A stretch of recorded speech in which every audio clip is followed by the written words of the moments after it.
Because at least from the things that I've read and that I've studied, it seems like that is true, but in a very particular context. And that very particular context was like basically abstinence only education, which I don't know about you guys, but makes complete sense to me. Because if you tell teenagers like, don't do this thing is like super, you know, like don't do it.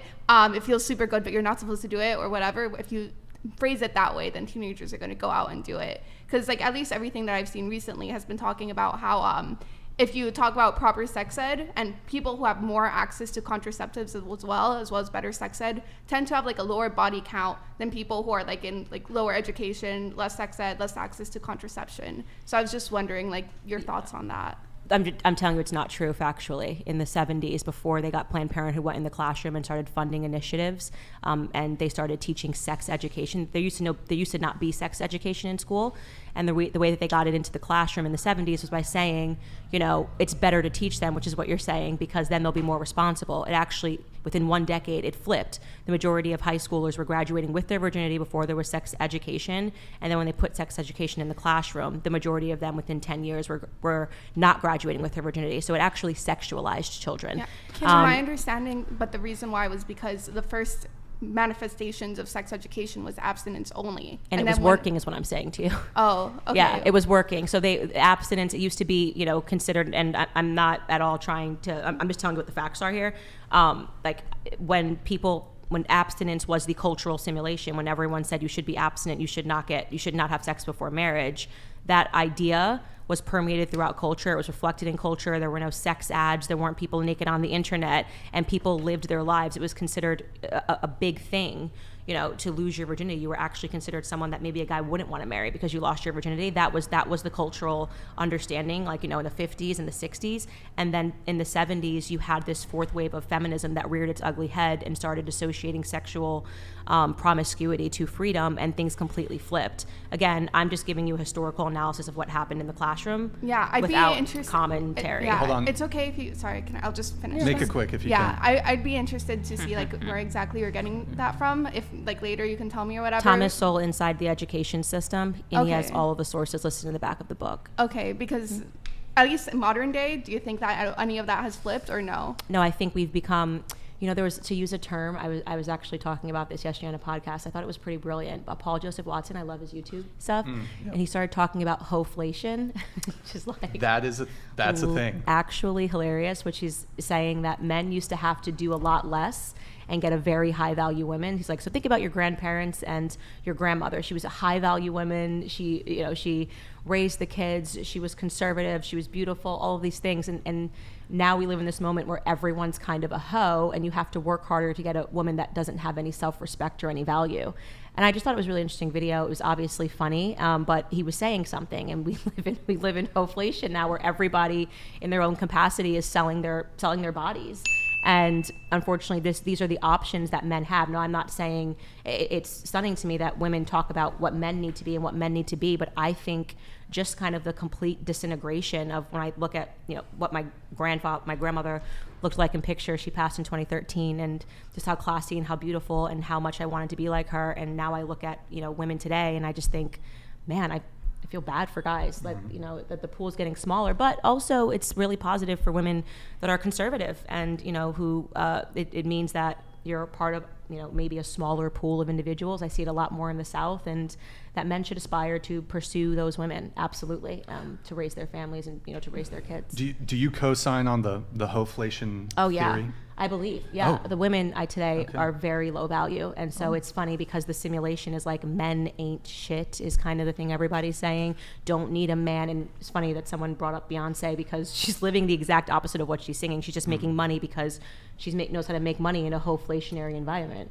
You know, smart woman. She's like, I'm just going to pretend to be a hoe, but then actually privately I'm going to be like super like. Hold on. You wanted to come in, then you, please, if you can, try to keep it brief, because I need to get to chat. I was just going to say that my version of my sex education was literally them showing us a birthing photo or a video, sorry. Yeah, in 4th grade. That terrified me, and I was like, actually, I don't think I'm going to have sex for a long time. I think I'm good. Go ahead. And like, speaking of H0EFLATION, I mean, we're always trending, apparently, right? Because who's we? Hoes.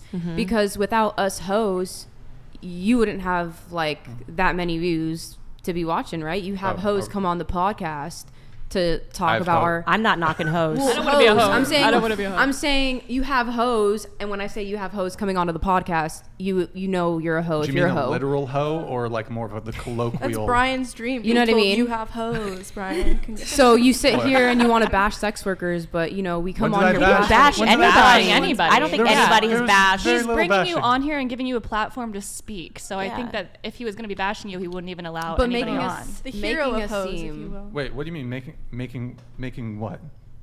Making us seem like I'm not making anybody seem Hoflation, any you know, sort of way. like No, I'm just talking we're about a video. Trending, Oh, I'm- we're a trending topic, so it's relevant to speak on Because it's interesting. Wait, what? It's Yeah. fascinating. I am That's what I'm fascinated saying. by hoes. I'll say it.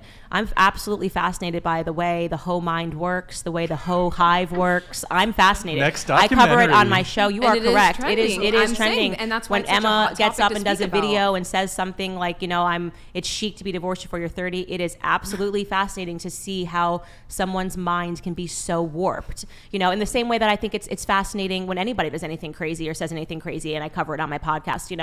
I am not knocking it at all. I just tell people what the facts are. You can choose this lifestyle, and here is where you are 99.9% likely to lead in your life, right? You are probably not destined for marriage. You're probably not destined for a stable relationship.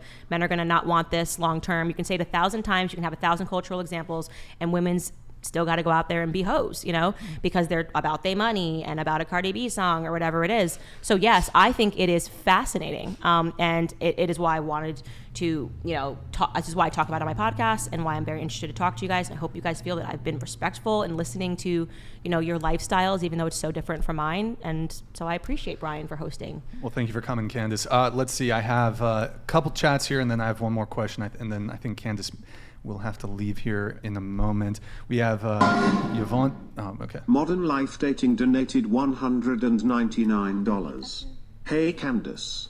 Thank you for being a voice of common sense and a good representation of being a decent woman in today's modern perverse time.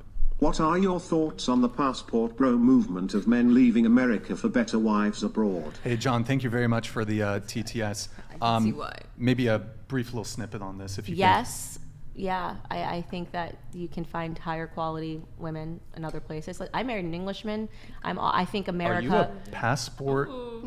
Not a bro, but passport like cis? a passport cis. Passport cis. There you go. Yeah, I think that America has really lowered the cultural standards for women more than any. You don't see this kind of, even the way women dress in America compared to England fascinates me. And so, yeah, I think find a wife, do what you gotta do, but also don't discount the South, because there are so many good women in the South in America. Come to Tennessee. They're wonderful. I have heard something kind of interesting on this, is that you have a lot of men in the West, a lot of men in the U.S. going overseas to try to find perhaps a wife who's a bit more feminine, or whatever they're not finding here in the West. But you don't hear of men from other countries in droves coming to the U.S. to find a wife here.